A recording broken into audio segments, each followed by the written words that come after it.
Hey folks, have you ever wondered how people manage to invest in a property or get to live on Hedges Avenue?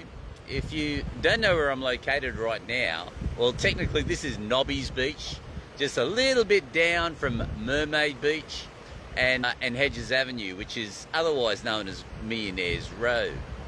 So perhaps some of you are wondering, how the hell do people manage to live here? Is there some secret they know that you don't know?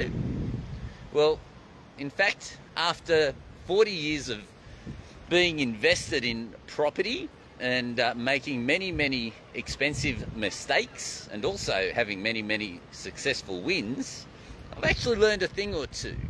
It's Ian here from Winning Edge Real Estate. And I want to let you in on a secret.